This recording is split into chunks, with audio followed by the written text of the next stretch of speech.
अस्सलामु अलैकुम, welcome to all of you.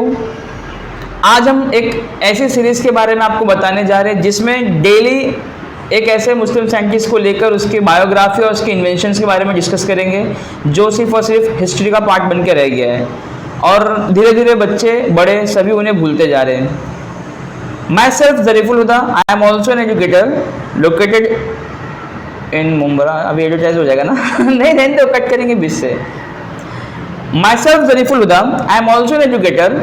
तो डेली मेरा इंटरेक्शन बच्चों से होते रहता है, तो हम क्वेश्चन उनसे करते रहते हैं कि क्या आप इस शख्स के बारे में जानते हैं, तो ज़्यादातर हमें जवाब मिलता है नाम है। तो क्यों ना एक ऐसी सीरीज़ स्टार्ट की जाए जिसमें हर दिन एक एपिसोड बना के अपलोड किया जाए और उस एपिसोड में डेली एक ऐसे साइंटिस्ट, स्पेशली हमने टारगेट अपना रखा है मुस्लिम साइंटिस्ट और उनके इन्वेंशंस। इसमें हम मैथमेटिशियन, फिजिशियन, साइकोस्ट्रिस्ट, डॉक्टर्स जितने भी होंगे वो उन सबको डिस्कस करेंगे। तो आज का मेरा टॉपिक है अल बैरूनी। ये एक मशहूर नाम है अल बैरूनी। इनका असल नाम था अबू रेहान अल बैरूनी। ये 10th सेंचुरी में 10th सेंचुरी अरबिक कैलेंडर के हिसाब से, 16th सेंचुरी आपका इंग्लिश कैलेंडर के हिसाब से, दैट पीरियड में ये 10th सेंचुरी को ये पैदा हुए थे, नहीं बोल सकता ना। हाँ,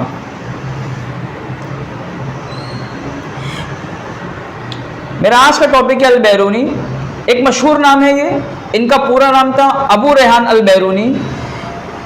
ये एक बहुत ही बेहतरीन मैथमेटिशियन के नाम से तारीख में महफूज है, लेकिन इनका इन्वेंशन क्या था, क्या बनाया था इन्होंने और क्या फाइंड आउट किया था, ये लगभग शायद किसी को पता होगा। इवन मुस्लिम तबका भी इस बात से बहुत ही दूर है कि उनके ही अंदर कितने साइंटिस्ट अभी तक आ चुके हैं और क्या क्या इन्वेंशन उन्होंने बना चुके हैं या कर चुके हैं। तो आइए चलते हैं इनकी बायोग्राफी की तरफ। तो सबसे पहले इसको समझने के लिए आपको थोड़ा बहुत हिस्ट्री का इल्म होना चाहिए। तो मैं आपको एक समराइज करके एक चीज़ बताने जा रहा हूँ जो मैंने कई जगह से रेफरेंस ऑब्वियसली कहीं से पढ़ के आपको बता रहा हूँ मैं। तो मैं बात करने जा रहा हूँ अब्बासी खलीफा की, मामूनुर रशीद। और उस टाइम में होता क्या था कि मुस्लिम आर्मी जो थी नए नए इलाके फतह करते जा रही थी, कॉन्क्योर कर रही थी और नए नए इलाके इस्लामी सल्तनत में दाखिल हो रहे थे। इशू क्या आ रहे थे वहाँ पर, मुस्लिम कहीं भी जाए दुनिया में उन्हें नमाज पढ़ने के टाइम पर अपना फेस जो होता है वो खाना काबा की तरफ करना होता है।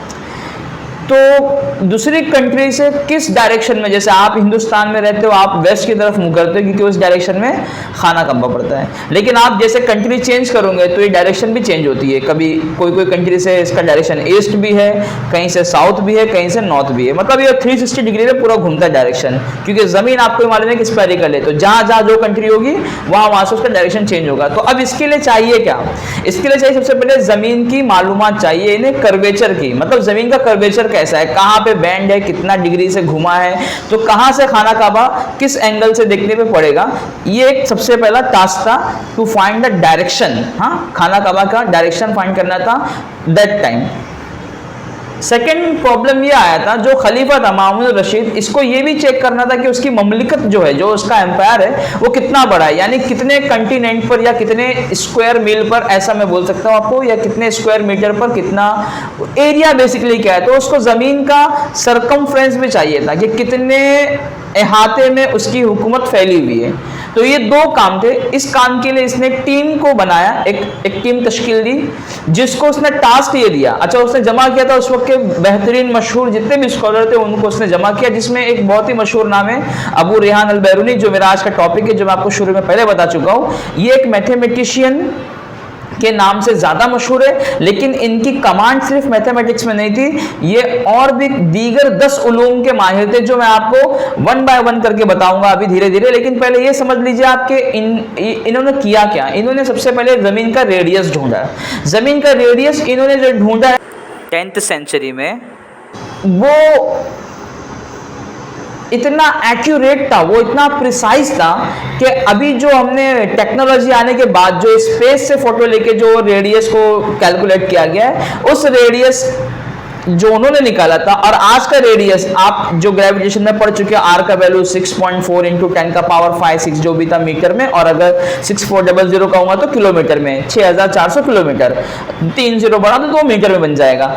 ये इस रेडियस के लगभग एकदम क्लोज में उन्होंने काउंट किया था। उसकी भी एग्जैक्ट वैल्यू मैं आपको अभी यहाँ पे शो करूंगा कि कितना था, 6327.74 जो भी था एग्जैक्टली वो वैल्यू मैं आपको अभी यहाँ पे शो करने जाऊंगा। यानी अगर मैं आपसे ये बोलूं कि उन्होंने उस टाइम में विदाउट कोई टेक्नोलॉजी यूज करे जो वैल्यू निकाला था जमीन का रेडियस, वो एक्चुअल रेडियस का 1% एरर पे एग्जिस्ट करता है। यानी वो सिर्फ 1% वहां पे मिस्टेक हुई उनसे। वो मिस्टेक भी इसलिए हुई है क्योंकि उन्होंने जो फिजिकल फिनोमेना यूज किया है उसमें रिफ्लेक्शन ऑफ लाइट का भी एक सबसे बड़ा अमल दखल था जो एंगल को फाइंड आउट करने में थोड़ा डिफिकल्ट कर रहा था। अच्छा, इन्होंने इसमें इन्वेंशन क्या किया, ये तो इन्होंने ढूंढा था। इन्वेंशन इनका एक एस्ट्रोलॉब, इसको उर्दू में अस्टरलाब कहते हैं, इंग्लिश में एस्ट्रोलॉब है, आप सर्च कर सकते हो गूगल पे, आपको इसका इमेज दिख जाएगा। ये बेसिकली एक घड़ी शक्ल का होता है, गोल सर्कल, जिसमें पूरे के पूरे डिग्री ऐसा मेजरमेंट करके लिखे होते हैं। तो जितना बड़ा, इवन आप इसको ऐसा समझ जाओ कि आपके ज्योमेट्री बॉक्स में जो डी होता है, जो प्रोटेक्टर होता है, अगर आप 2 प्रोटेक्टर एक साथ रख दो, एक के ऊपर एक, तो एक ऊपर सर्कल बनेगा, उसी का एक बड़ा साइज इमेजिन कर लो। वैसा उन्होंने एक इंस्ट्रूमेंट बनाया था जिसमें उन्होंने जैसे घड़ी में 2 कांटे होते हैं ना मेन, वैसे उन्होंने 2 वहाँ पे अंदर उसमें 2 स्टिक रखी थी, जिससे वो एंगल ऑफ एलिवेशन या एंगल ऑफ डिप्रेशन, ऊपर से देख रहे हो या नीचे से देख रहे हो, वो वहां से वो डिसाइड करते थे। और फिर ट्रिग्नोमेट्री के बेसिक वैल्यू को यूज करके उन्होंने रेडियस, अर्थ के रेडियस को फाइंड आउट किया। तो आइए पहले इनकी बायोग्राफी देख लेते हैं कि इन्होंने किस किस फील्ड में अपने कदम आजमाए हैं, अपने हुनर आजमाए। तो आपको मैं एक बता दूं, एक साइट है जहां से मैं आपको कोट कर रहा हूँ, ओलकेशन, OWLCATION, एक एक्यूरेट साइट भी एक्यूरेट है, ट्रस्टेड है और रेफरेंसेस के साथ है। यानी किस बुक से इन्होंने कलेक्शन किया, ये पूरा वहाँ पे नीचे रेफरेंस में दिया हुआ है, आप खुद भी चेक कर सकते हैं, बुक से भी पढ़ सकते हैं। अल बैरूनी ये अपने वक्त के एक एस्ट्रोनॉमर थे, हिस्टोरियर है, बोटेनिको, जियोलॉजो, पोइटो, फिलोसोफो, ये सब स्पेनिश में लिखा हुआ है, आप समझ रहे होंगे इंग्लिश में सब क्या हो सकता है। ह्यूमनिस्टा, मैथमेटिको, ज्योग्राफो एंड फिजिको। बेसिकली अगर मैं ऐसा बोलूँ तो एस्ट्रोनॉमो ये है एस्ट्रोलॉजी, हिस्टोरियो मतलब एक ये मॉर्रिक भी है, हिस्टोरियन है, तारीख लिखने वाले। बोटेनिको इन्हें नबातात का भी इल्म था, हाँ बोटेनी। जियोलॉजिको जमीन की इन्हें इंफॉर्मेशन थी, जियोलॉजिको को कहते हैं इंफॉर्मेशन अबाउट द अर्थ, अर्थ का स्ट्रक्चर, कर्वेचर, टेम्परेचर, इस सब से रिलेटेड। पोएटा होता है, ये पोएट का है शॉर्टकट, यानी ये शायर भी थे अपने वक्त के। फिलोसोफो एक फिलोसफर भी थे, जिसे आपने उर्दू में फिलोसफर कहते हैं, इंग्लिश में फिलोसफी होती है वो। ह्यूमनिस्टा, ह्यूमनिस्टा मतलब ये एक ह्यूमन राइट्स के भी ऊपर काम करते थे, इंसानियत के ऊपर भी। मैथमेटिको मैथमेटिशियन थे, हिसाबदार, रियाजीदा थे। ज्योग्राफो इन्हें इल्म जोग्राफिया में भी बहुत बड़ा कमाल हासिल था। और ऑब्वियसली जिन्हें ज़मीन की मालूमात होगी तो ज्योग्राफी अपने आप वहाँ पे इनबिल्ट हो जाती है। और सबसे लास्ट है फिजिको, यानी ये एक अपने वक्त के फिजिसिस्ट जो भी होता है, फिजिक्स बेसिकली इनको इंफॉर्मेशन ज़्यादा थी। वीडियो के स्टार्ट में मैंने आपको जैसे बताया था, रिक्वायरमेंट जो बादशाह का था उस वक्त के खलीफा का, मामून रशीद का, कि उसको ढूंढना था ज़मीन का रेडिया, उसको ढूंढना था उसकी ममलिकत कितने एरिया में फैली हुई है, कितना बड़ा एरिया उसने कवर किया है। तो उसके लिए चाहिए रेडियस, क्योंकि आपने भी पढ़ा होगा सर्कल का सर्कमफ्रेंस अगर हम निकालते तो 2πr यूज करते एक फॉर्मूला है। और अर्थ सर्कुलर शेप, स्फेरिकल शेप, तो सब में r का वैल्यू तो ढूंढना होता है। तो r का वैल्यू एक ढूंढना एक टास्क था। सेकंड टास्क ये था कि डायरेक्शन उन्हें ढूंढना था, जो एक्चुअली में फर्स्ट टास्क था। डायरेक्शन के लिए उन्हें चाहिए था जमीन के कर्वेचर की इन्फॉर्मेशन, कि जमीन कहाँ से कितना कर्व है। तो उसके लिए बेसिकली वो रेडियस की जरूरत पड़ती है। रेडियस से कर्वेचर भी आ सकता है, रेडियस ऑफ द जमीन का कर्वेचर भी आ सकता है, और अर्थ का एरिया भी निकाल सकते हो आप, एरिया प्लस सरकमफ्रेंस दोनों निकाल सकते हो। इन्होंने ट्रिग्नोमेट्री की सिंपल डेरिवेशन है, कुछ थोड़ा सा कॉम्प्लिकेटेड भी है, आपको सब मैं भी शो करूंगा यहाँ पर। तो आइए देखते हैं, जैसे मैंने अभी आपको पढ़ के बताया था, ये साइट जो है OWL ओलकेशन साइट जो भी है, आप देख सकते हो अपने घर पे भी खोलकर। और इनके बारे में जो मैंने अभी आपको बताया था अल-बैरूनी के, इन्हें कई फील्ड में कमांड हासिल था। तो यहाँ पे सब 1 बाय 1 आप पढ़ सकते हो, एस्ट्रोनॉमो, हिस्टोरियो, बोटेनिको, जियोलॉजो, ठीक है, ये सब एक बार वापस से पढ़ के मतलब नहीं है। आइए इनके पहले थोड़ा सा देख लेते हैं डिस्क्रिप्शन में है क्या ये। तो आप यहाँ पे पढ़ सकते हो, Abu Rehan अल-बैरूनी A pioneering Muslim scientist figured out a truly remarkable and ingenious method to calculate the radius of the earth. ठीक है, this method was very simple yet accurate, requiring just for measurement in all of be taken and then applying a trigonometric equation to arrive at the solution. What Biruni figured out with unprecedented accuracy and precision in the 10th century was not known to the West until the 16th century. ये क्या कह रहा है कि अल्बेरूनी ने जो ढूंढा था 10 सेंचुरी में, वो यूरोप 16 सेंचुरी तक नहीं ढूंढ पाया था। यानी 600 साल तक यूरोप इस चीज़ से नाबलद था जो मुस्लिम साइंटिस्ट ने इनसे 600 साल पहले ढूंढ के निकाल के दे के गया था दुनिया को। ठीक है, अच्छा, तो इसमें एक चीज़ है कि एक वर्ड है कि what Biruni figure out with unprecedented accuracy. Unprecedented का मतलब होता है जो अब तक कभी हुआ ही नहीं था, यानी उसने जो रेडियस निकाला है अर्थ का ट्रिग्नोमेट्री यूज़ करके, वो फर्स्ट टाइम, उससे पहले कभी ऐसा कुछ हुआ ही नहीं कि कोई इसके ऊपर काम करे। तो आइए चलते देखते सिंपल स्टेप क्या थे यहाँ पर। तो सबसे पहले बिरूनी ने क्या किया, उसको बेसिक देखो, एन एस्ट्रोलॉब, एक एस्ट्रोलॉब की जरूरत थी। एस्ट्रोलॉब क्या होता है उसका इमेज मैं आपको नीचे दिखा दूंगा, या चलो दिखाई देता हूँ। ये एस्ट्रोलॉब, जैसे मैंने आपको कहा था कि एक घड़ी की शक्ल का होता है, गोल दायरा एकदम, जिसमें मेजरमेंट होते हैं। यहाँ पे सब मेजरमेंट लिखे होते हैं, डिग्री होती है ये सब, 0, 10, 20। तो आप गौर से देखो, ये आधा 1 डी हो गया और ये आधा सेकेंड डी हो गया। जो मैंने आपको पहले कहा था 1 डी के नीचे 1 डी रखोगे तो कंप्लीट एक सर्कल बन जाता है वैसा। और यहाँ पर उन्होंने देखो घड़ी की तरह 2 कांटे यूज करे हैं यहाँ पर, ये डिग्री को मेजर करने के लिए। और कैसे मेजर करते हैं डिग्री, वो भी मैं आपको दिखा देता हूँ। तो इन्होंने सबसे पहले एक प्लेटू डिसाइड किया कि जहाँ से ये हॉरिजन को देख सके और सनलाइट को फॉलो कर सके। अब इसको समझने के लिए आपको थोड़ा सा ट्रिग्नोमेट्रिकल इन्फॉर्मेशन होना चाहिए कि हमने जो 6.2 में पढ़ा था 10th एसएससी को हमने पढ़ाया भी था कि आप किसी भी अगर बिल्डिंग के ऊपर है तो दूर कोई अगर आप किसी ऑब्जेक्ट को देख रहे हो तो आप ऊपर से एंगल ऑफ डिप्रेशन बना रहे होते हो। फिर आपके पास अगर हाइट ऑफ बिल्डिंग है तो ऑब्जेक्ट कितना दूर है आप वो निकाल सकते हो, या ऑब्जेक्ट का डिस्टेंस है तो आप हाइट ऑफ द बिल्डिंग भी निकाल सकते हो। इसी बेस पर बिरूनी ने रेडियस ऑफ द अर्थ निकाला है। तो आओ देखते हैं। अब इसमें एक एक लाइन तो आप मेरे को बताने वाला नहीं हूँ, बस 3 चीज़ उसने यूज़ करते, एक एस्ट्रोलॉब, दूसरा suitable mountain with a flat horizon. एक ऐसा पहाड़ उसने ढूंढा था जिसके ऊपर एक चपटा मैदान हो ऊपर, ताकि एक फ्लैट हॉरिजन होगा तो एंगल ऑफ डिप्रेशन इजीली वहाँ से उसको बनेगा।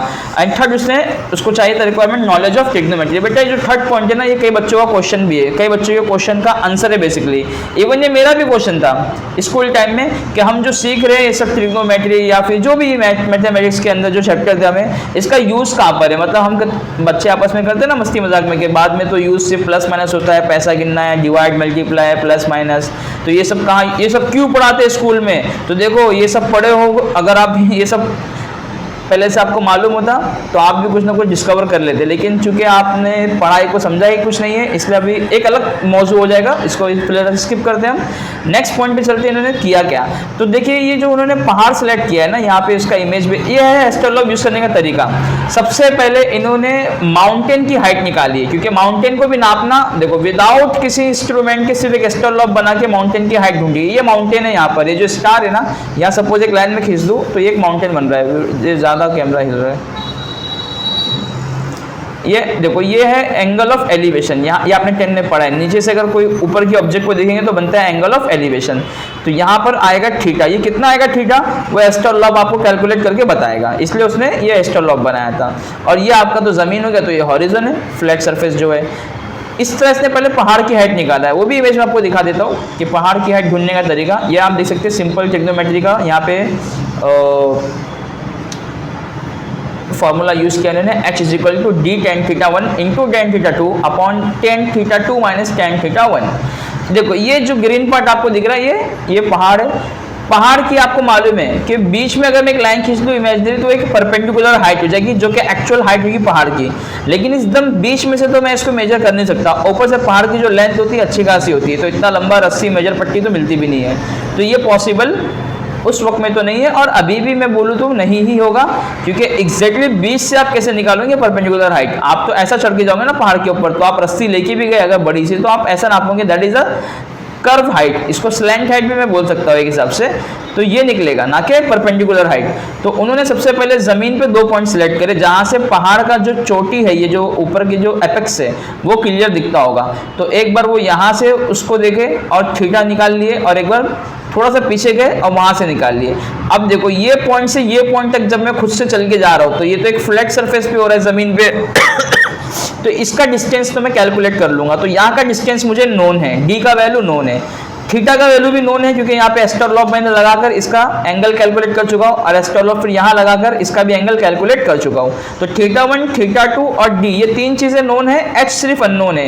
एक लंबा डेरिवेशन है जिसको इसने यहाँ पे ओमिट किया, लिखा हुआ है कि मेथड ऑफ डिटरमाइनिंग हाइट, इसने यहाँ पे बता दिया लेकिन बोला है कि ऊपर एक लाइन बोल चुका उसने कि हमने उस मेथड को देखो यहाँ पे बोला है for the purpose of simplicity lengthy derivation is omitted. एक डेरिवेशन है, इसको निकालने का, h निकालने का उसने ओमिट किया है, सीधा आपको फॉर्मूले पे लेकर गया है। तो d का वैल्यू बेटा आपको नोन है, d का वैल्यू नोन है, θ1, θ2, θ ये सब पता है और हमें टेबल से इनकी वैल्यू भी पता है। tan थीटा जैसे 30 मान लो यहाँ पे होता है, यहाँ 60 होता है, तो 30 कितना होता है tan 30, tan 60 ये आपने यूज भी करा है, ठीक है। इसको कैलकुलेट कर लेंगे तो जो आंसर आएगा वो h का होगा, मतलब वो पहाड़ की हाइट मिल गई। पहाड़ की हाइट मिलने के बाद क्या करेगा वो, अब यहाँ पे चलते सेकंड स्टेप पे।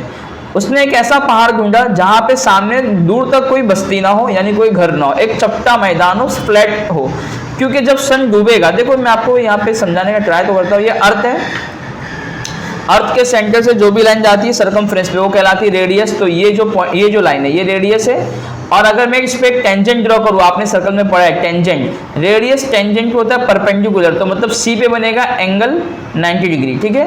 अब पहाड़ किधर है, इधर है, ये पहाड़ चले गया इसके अंदर, रिफ्लेक्शन में चले गया। एक मिनट थोड़ा सा मैं इसको चेंज करता हूँ, लाइट का इस पर रिफ्लेक्शन आ रहा है, हाँ खिड़की आ रही है पूरी की पूरी, हाँ ये बेटर है थोड़ा सा, चलिए। तो अब देखिए यहाँ पर ये जो पहाड़ था, सॉरी ये भी मैं आपको अभी जूम करके दिखाऊंगा। बेसिकली आपको ढूंढना है ये वाली लाइन सी से, यहाँ पर एक पॉइंट उसने कुछ लिखा नहीं है लेकिन यहाँ पे सेंटर दे दिया है, आपको बेसिकली ये ढूंढना है। यहाँ पे कुछ है जो मेरे को भी नहीं समझ में आ रहा है, मतलब वो क्या लिखा है, कलर कॉम्बिनेशन हो चुका है। यहाँ पे एंगल ऑफ डिप्रेशन अल्फा बनाया उसने, ठीक है, जितना अल्फा होगा यहाँ पर वो एंगल आपको, देखो ये एंगल ऑफ डिप्रेशन होगा तो 90 में से अगर माइनस करेंगे तो यहाँ का एंगल मिल जाएगा, ठीक है, क्योंकि हमें मालूम है ना ये पूरा 90 डिग्री होने वाला है। हाँ हॉरिजन क्या होता है उसके ऊपर, परपेंडिकुलर होगा ना हॉरिजन, तो अल्फा एस्टर से निकल चुका है तो 90 में से माइनस करेंगे तो रिमेनिंग एंगल आ जाएगा। और ये पहाड़ की हाइट है h, जो हमने इससे पहले वाले डेरिवेशन में ढूंढ के रख चुकी है। आगे बढ़ते हैं, आपको मैं डायग्राम से दिखाता हूँ। ये तो सिर्फ कोसाइन रूल है, सिंपल सा कोसाइन रूल, और ये अल-बेरूनी एक फेमस इक्वेशन है, अल-बेरूनी इक्वेशन। आप डालो नेट पे बेरूनी equation, r is equal to h cos alpha upon 1 minus cos alpha. अब आप बताओ अल्फा आपको मालूम था कि नहीं मालूम था? हाँ सर पता था अल्फा, क्यों, एस्टर लॉ से निकाला गया था। h मालूम था कि नहीं मालूम था? हाँ h भी मालूम था, इससे पहले वाला फॉर्मूला h का ही था, वहां से h ढूंढ चुके।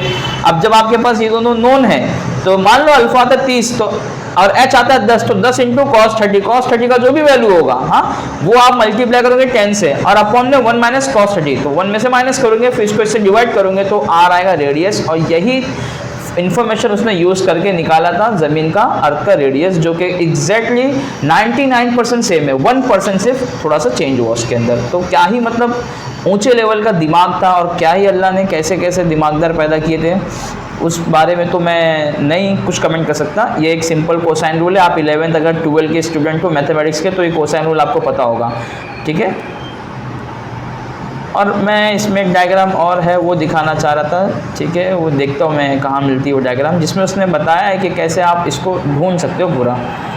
हाँ देखो ये वो पहाड़ है, हाँ ये वो पहाड़ है, ये आप लाल कलर का देख सकते हो, यहाँ पे एक पॉइंट है लोकेशन जहाँ से वो सूरज को देखता था। सूरज को, सूरज जब डूबता है ना तो सूरज की जो शुआ होती है किरण, वो इसकी आंख तक जब पहुंचेगी तो वो एक बेसिकली एक लाइन बनाएगी। अब वही लाइन है ये, अभी देखो मैं आपको और थोड़ा डिटेल में समझाता हूँ वो लाइन किधर है।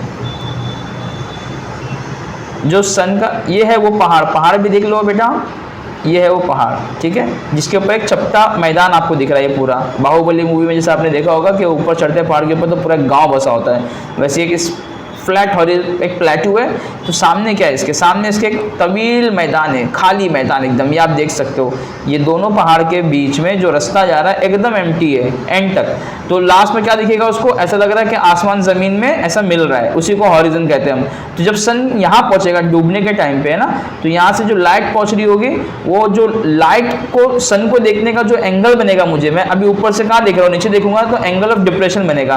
तो बेसा जो भी है, तो ये एंगल ऑफ डिप्रेशन था, ये अल्फा जो था ये एंगल ऑफ डिप्रेशन था, ये अल्फा जो है एंगल ऑफ डिप्रेशन है। सन यहाँ पे डूब रहा है सी पर, मैंने अल्बेरुनी पहाड़ के ऊपर ए पे खड़े हैं, डिप्रेशन एंगल अल्फा बना रहे हैं यहाँ से सन को देखकर, सन की लास्ट शुआ जो होती है। अब आप बात कर सकते हो कि जब इतना परफेक्ट था मैथमेटिक्स तो 1% भी एरर क्यों आया। तो इसमें 2-3 पॉइंट्स जो इस साइट में भी मेंशन है, लेकिन मेरे हिसाब से एक पॉइंट बहुत ज़्यादा वैलिड है, वो ये कि सनलाइट जब आपको दिखती है ना, तो वो स्पेस से जब आती है, तो आपने चैप्टर 6 में पढ़ा है, रिफ्रैक्शन ऑफ लाइट की वजह से वो अपना पाथ चेंज करती है ना। तो जब पाथ चेंज करेगी तो मुझे सन कहीं और होगा, दिखेगा कहीं और, तो जो एस्ट्रोनॉम एंगल बनाएगा वो थीटा जो रहेगा वो थीटा एक्यूरेट नहीं हो सकता है ना। इसने जो थीटा निकाला होगा उस थीटा की वैल्यू लेकर उसको जो वैल्यू आया वो 99% सिमिलर आया, लेकिन अगर थीटा और एक्यूरेट होता तो 100% सिमिलर होने के चांस है। और सेकेंड सबसे बड़ी बात कि ये एक ह्यूमन विदाउट एनी टेक्नोलॉजी को यूज़ कर रहा है। तो आपने चैप्टर 1 पढ़ा होगा फिजिक्स का यूनिट मेजरमेंट, उसमें एक पार्ट आता है एरर, है ना। तो जब कोई भी चीज़ मेजर होती है ना तो वो विथ एरर होती है, और एरर को रिड्यूस किया जाता है 2 से 3 बार रिपीट करके। इवन अल्बेरुनी ने ना 2 साल पूरा लगाया यहाँ पर। अल्बेरुनी ने ऐसा नहीं कि एक दिन का इक्वेशन बनाया और सॉल्व करके आ गए, हाँ ऐसा नहीं, बहुत मेहनत है। कभी कभी मौसम साफ नहीं रहता है तो ऊपर ही इंतज़ार करो कि कब बादल साफ होगा, फिर सूरज को देखेंगे, फिर उसका एंगल मेजरमेंट लेंगे। इवन पहाड़ की हाइट निकालने के लिए भी इन्होंने यहाँ पर कायम किया, 2 झोपड़ी इनके घर बने यहाँ पर। हाँ, इन्होंने घर बना के यहीं पर अपने शागिर्द के साथ बैठ गए, 2 साल तक बैठ गए, फिर जाके वो इतनी मेहनत के बाद निकाला गया है। ऐसा नहीं है, इतना ईजी नहीं है। तो फिर अब देखिए इस वीडियो में तो लास्ट में यही है कि कोई भी इंफॉर्मेशन, कोई भी नॉलेज या आसान भाषा में बोलूँ इल्म कोई भी हो, वो वेस्ट नहीं जाता है। आप कभी दिमाग में ये मत लाओ कि हम जो सीख रहे हैं उसका इस्तेमाल कब होगा, कहाँ होगा। कुछ हो या ना हो, वो आपकी IQ लेवल को तो इंक्रीज कर ही देगा, जो आपको हेल्प करेगी इन दूसरे सिनेरियो में, आपकी हेल्प कर सकती है दूसरी चीज़ में, जो भी फील्ड में आप जाओगे आगे। तो आप मुझे कमेंट सेक्शन में तो ज़रूर बताइए कि वीडियो आपको ये कैसा लगा। ये मेरा फर्स्ट वीडियो है किसी की बायोग्राफी के ऊपर, तो मैं बीच में बहुत जगह अटक भी रहा था सेंटेंस को सिलेक्ट करने के लिए, और चूँकि अंदाज़ ये नहीं है मेरा कोई भी चीज़ को रिकॉर्ड करने का। आप मेरे लेक्चर अगर देखे हो तो आपको पता रहेगा मेरा अंदाज़ थोड़ा सा खिलंजाना टाइप का है। ये फर्स्ट टाइम है, तो काविश तो है कि इंशाल्लाह लगभग जितने भी मुस्लिम साइंटिस्ट जो हिस्ट्री में सिर्फ पेज पर रह गए, बुक्स में रह गए, इंटरनेट पे रह गए, वो लोगों के दिमाग तक भी मुझे पहुंचाना है और उनको दिलों तक भी पहुंचाना है। ये एक टास्क लेके चला, मैंने इसको स्टार्ट किया। बहुत साल से सोच रहा था, हर साल बस बच्चों को स्कूल में बता के रह जाता था। अब ये फर्स्ट टाइम नेट पे डाल रहा हूँ मैं, और इसके ज़रिए चाहता हूँ कि इसको मैक्सिमम लोग तक पहुँचाया जाए। तो अब जो वीडियो आप लोग देख रहे होंगे उनका ये काम है कि इस वीडियो को शेयर करें, और कमेंट सेक्शन में एटलीस्ट अपना रेटिंग तो बता के जाएं कि एज अ स्टार्टअप, यानी जो मेरा फर्स्ट वीडियो है ये इस सीरीज़ पे, ये कैसा है, कितना मतलब बेटर लगा आपको, और आपकी इन्फॉर्मेशन में कितना परसेंटेज का आपको ऐसा लगता है कि हाँ इजाफा हुआ। सेकंड, अगर आपको कोई ऐसा साइंटिस्ट जिसका नाम आपको पता हो, हाँ मुस्लिम साइंटिस्ट, बट आपको उसकी बायोग्राफी चाहिए, उसके इन्वेंशन चाहिए, उसके वर्क चाहिए, तो आप उसके नाम मुझे मेंशन करिए नीचे। इंशाल्लाह नेक्स्ट एपिसोड में हम उन्हीं को उठाएंगे। और हाँ, इस चीज़ को आप सपोर्ट करिए, आगे बढ़ाइए, मैक्सिमम जितने लोग तक लेके जा सकते हैं उसको लेके जाइए। जज़ाकुमुल्लाह खैरन जज़ा। अस्सलामु अलैकुम व रहमतुल्लाहि व बरकातुहू।